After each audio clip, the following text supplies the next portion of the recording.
औज़ुबिल्लाहि मिनश्शैतानिर्रजीम बिस्मिल्लाहिर्रहमानिर्रहीम। प्यारे इस्लामी बहन भाइयों, अस्सलामु अलैकुम। इब्तिदा है रब्बी जलील के पाक और बाबरकत नाम से। उम्मीद करती हूँ कि आप सब खैर खैरियत से होंगे। तो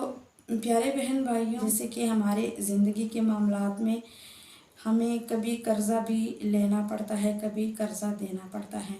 और इसका बाकायदा ज़िक्र भी है कि कर्ज़ा लेना है, लेने देने में इसमें जो हुज़ूर पाक सल्लल्लाहु अलैहि वसल्लम का इरशाद आप देखें तो कर्ज़े हंसना में बहुत बड़ा सवाब भी है कि आपके पास पैसे हैं और किसी को ज़रूरत है और ज़रूरत के तहत वो आपसे आके पैसे मांगे तो आप उसको पैसे देते हैं और वो उस पैसों को इस्तेमाल करके अपनी ज़रूरत पूरी करता है। तो जब तक आपके वो पैसे उसके बंदे के पास होते हैं तब तक आपको के नाम पे उसका अजर सवाब लिखा जाता है और आपके लिए जन्नत में बहुत बड़ा महल बनाया जाता है, बहुत आपके लिए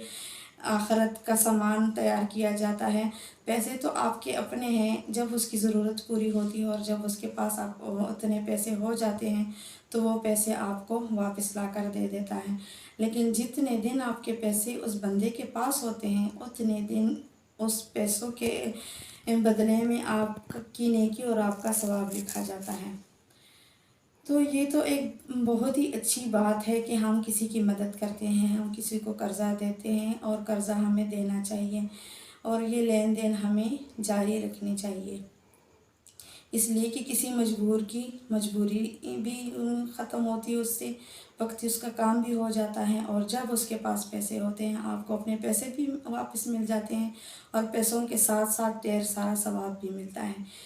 क्योंकि जब तक आपके पैसे उसके इस्तेमाल में हैं और आपको वापस नहीं मिले तो आपको उसका सवाब मिलता है। ये तो होगी कर्ज़ा लेने देने की बात। लेकिन कभी कभार ऐसा होता है कि हम किसी को कर्ज़ा देते हैं तो वो कर्ज़ा वो वापस देने का नाम नहीं लेते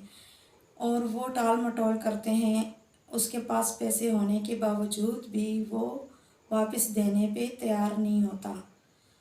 तो वो कभी आपको टाल मटोल करता है कि कल देने हैं, महीना बाद दूंगा, जब हो जाएंगे दे देंगे, तो इसी टाल मटोल से चलता है। अब ऐसा उस तरीके से करना नहीं चाहिए, क्योंकि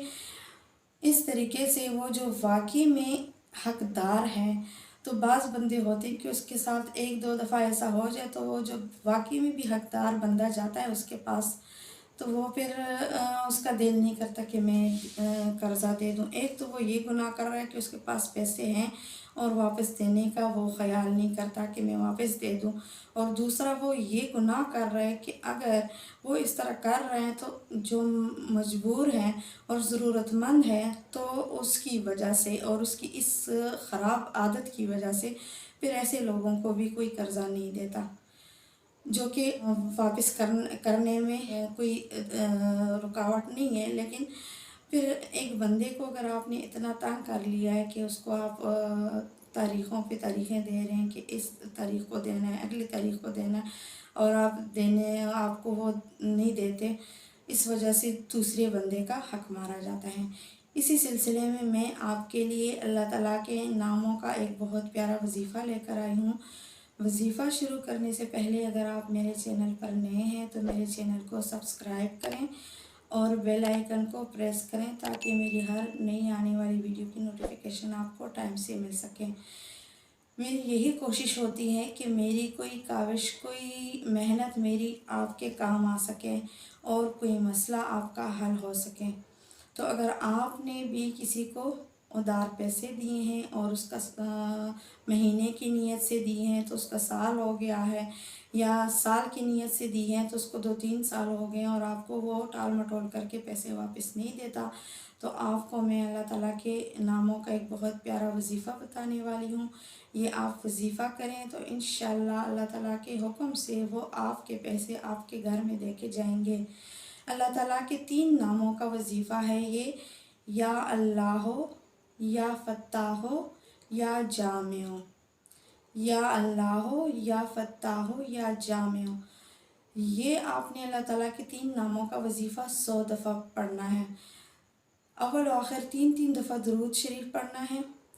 اور یا اللہ ہو، یا فتح ہو، یا جامع ہو، یہ ایک دانہ ہو گیا آپ کا، اور دوسرے دانے پہ پھر آپ نے پڑھنا ہے یا اللہ ہو، یا فتح ہو، یا جامع ہو، تیسرے پہ پھر پڑھنا ہے یا اللہ ہو، یا فتح ہو، یا جامع ہو، اور 100 دفعہ اسی طرح دانے پورے کر کے تو پھر آخر میں آپ نے پھر درود پڑھنا ہے 3 دفعہ۔ اور یہ وظیفہ آپ نے ہر نماز کے بعد پڑھنا ہے، 5 نماز کے بعد آپ نے یہ وظیفہ کرنا ہے۔ تو انشاءاللہ آپ 5 نماز کے بعد یہ وظیفہ پڑھیں گے تو جس نے آپ کے پیسے دینے ہیں وہ آپ کے پیسے آپ کے گھر میں دے کر جائیں گے، اس کے دل میں اللہ تعالیٰ ایسا رحم ڈالے گا، ایسا خیال ڈال دے گا کہ وہ آپ کے گھر میں دے کر جائیں گے۔ اگر آپ کے ساتھ ایسا کوئی مسئلہ نہیں اور آپ کے کسی دوست کے ساتھ ایسا مسئلہ ہے، کسی جاننے والے کے ساتھ ایسا مسئلہ ہے کہ اس نے کسی کو قرضہ دیا ہے اور اس کو واپس نہیں ہو رہا، تو آپ یہ وظیفہ ضرور اس کو بتائیے گا تاکہ اس کا یہ مسئلہ حل ہو جائے۔ تو اگر میری ویڈیو پسند آئے لائک اور شیئر ضرور کیجیے گا، اپنی دعاؤں میں مجھے یاد رکھیے گا۔ اجازت چاہتی ہوں، اللہ حافظ۔